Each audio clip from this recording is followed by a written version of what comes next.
Mr. Chair. Okay, session resumed. Mr. Chair, upon conferring with the Secretariat and my staff, I was reminded that in the previous hearings, the chairperson gave us some initial findings, and then the former chairperson of the COA, and then Commissioner Fabia, when we asked for the report, the good director was correct. No, he said as a policy, the COA does not come out with its findings until it's final. And Director Juliano's here came over to this representation just to introduce himself and say that as a matter of policy, any internal communication of the COA is not revealed to the public. I reminded him upon consultation with our staff that in the past hearings, upon the order of the Senate, the COA revealed with the colatilla of stressing to the public that this is partial and in fact referred so that the fraud division will further investigate, no?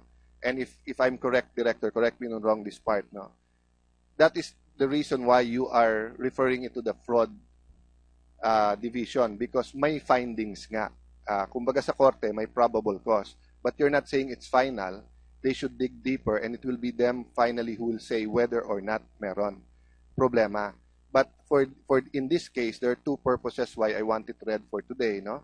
Number one, nandito yung mga taga-BSP para manrinig na rin nila and they'll be given an opportunity to answer. Number two, in the past, no, kay Mayor Junjun Binay, kay Mr. Antonio Chu, sa media at dito sa hearing sa publiko, they keep saying they will comply. Pero pag hinihingi na ng government agencies, hinihingi na namin yung dokumento, hindi na nangyayari. If you remember, the different Antonio, no, Antonio Trillanes, challenged Antonio Chu to go to the Hacienda Rosario, no? And he said anytime. Pero pagdating doon, ayaw papasukin si Senator Trillanes, no? So it is in that spirit, Mr. Chair, that I asked the COA. I do not know if they need the authority, no, of their commission, but let me just cite precedent, no, of what happened in the previous hearings. And to give them a legal cover, may I ask that the committee order them to just read the highlights, in fairness both to the public, the BSP, Noble Care, and Alpha Land, and to attach, no, any caveat, no, including and not limited to the fact that this is an initial finding and that they're asking another division of COA to come up with the complete findings. And then with secondly, please include in the portions you want to read whether or not the BSP and Alpha Land have in fact fully complied. Are they cooperating? Are they responding if you ask for a meeting, and are they giving all the documents that you need? No, I think the public should know, and they're here because I think, Mr. Chair, after this we can excuse them and go to a different topic. With your permission, Mr. Chair, and may request that order be issued by the Chair.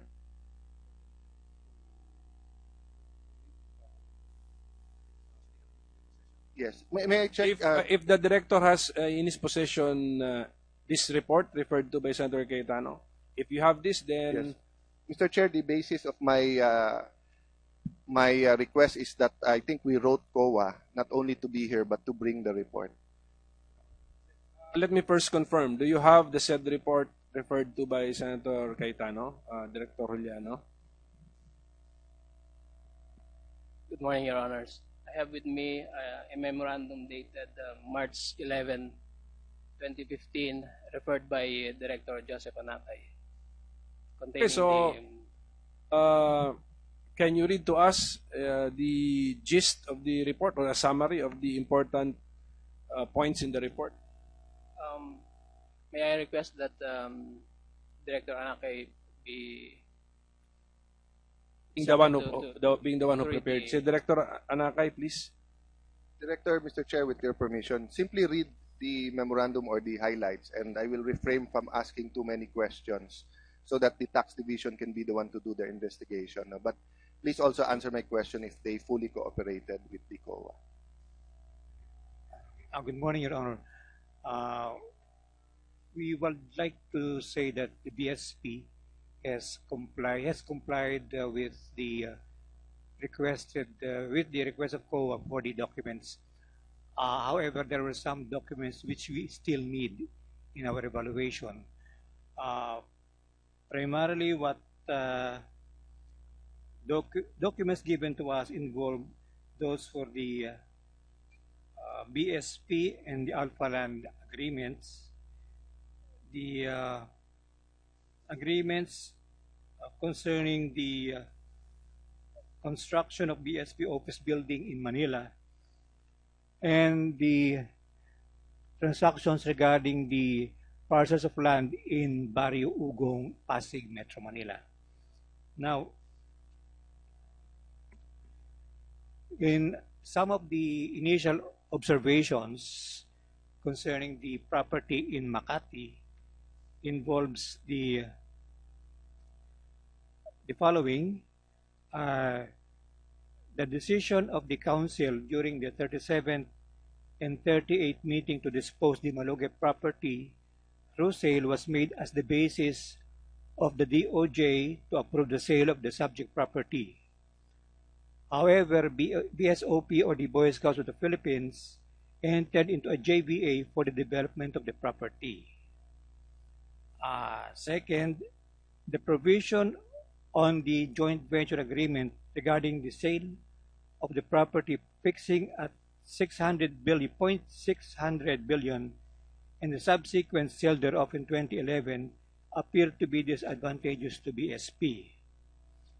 The third one, no income was recognized and received by the BSP out of its share from the project.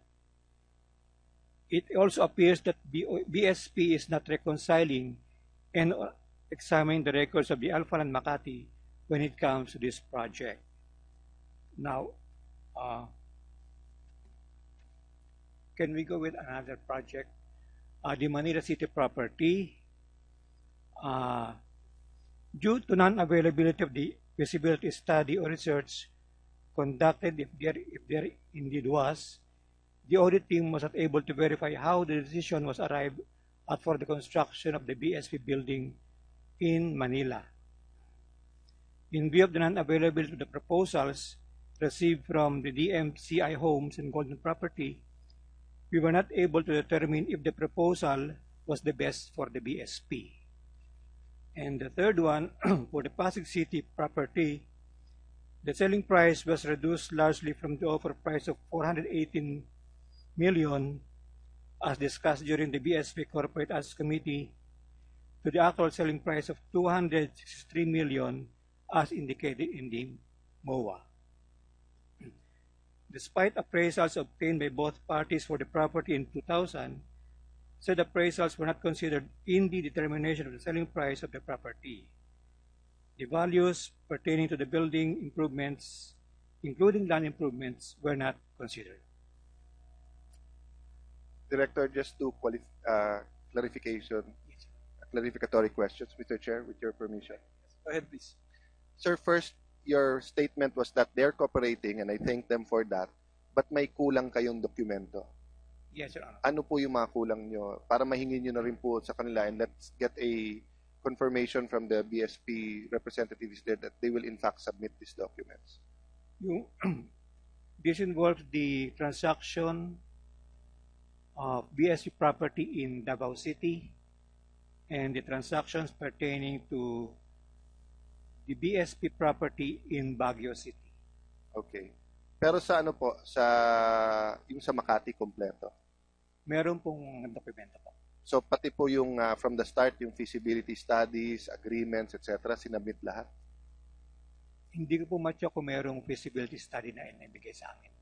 Sige po. But, may I request the BSP to also furnish this committee with a copy, but include the feasibility study or research undertaken before the joint venture was undertaken, as testified by your officials in the last hearing, na meron naman pag-aaral na ginawa bago nun. May I also ask for projects plans as mentioned at Section 4 of the JVA between BSP and Silvertown. Tapos yung mga lease contracts and sale contracts and loan contracts. No? The sale contract is also with kung nabenta na yung mga ibang mga units. No? Lastly, sir, Director, sorry, may I get an answer from the representative ng BSP? No? Thank you, Your Honor. We will inform the Boy Scouts of the Philippines about the additional requirements for the documents. Pati po yung sinabi ng COA. Okay. Tapos, Director, yung nabanggit mo kanina that the property, di ba, fixed the value at 0.6 billion. No? Sa initial nyo bang pagsusuri, kinumpare nyo ba to sa fair market value or sa nakakuha ba kayo ng value ng property anytime around that time na ng sale? No? Hindi pa? Or para sa tax, ano yun? Yun, parang wala pa. Oh. Because I heard that they sold it nga for 1 billion, di ba yung 60-40, no? Pero a few years before that, and during the crisis pa, may meron na pong similar sales at 2 billion pesos. No? But anyway, I guess that will be for the fraud department to look into it. Lastly, Mr. Chair, may I ask that the copy of the memorandum be submitted to this committee? No? Memorandum read by the portions of which were read by Director Anacay, please. Can you submit to the subcommittee a copy? We will reproduce a copy and give it. Thank you, sir. Sir Chair, may I be allowed to just thank Director Juliano and Director Anacay and assure you that your participation here is not a violation of your oath and your job because you're ordered by the committee to share these documents, and we will wait for the final audit of the different divisions of the COA. Mr. Chair, as far as this representation, I have no more questions unless the representatives of Noble Care and BSP here wants to make any kind of statement. We are open to them using this also as a forum to clear their name, Mr. Chair. We have here Mr. Garcia and Mr. Sanggalang of Noble Care. Do you have any statement to make, sir? Mr. Chairman, good morning. None so far, Your Honor. And Mr. Pangilinan of the Boy Scouts. Your Honor, none so far.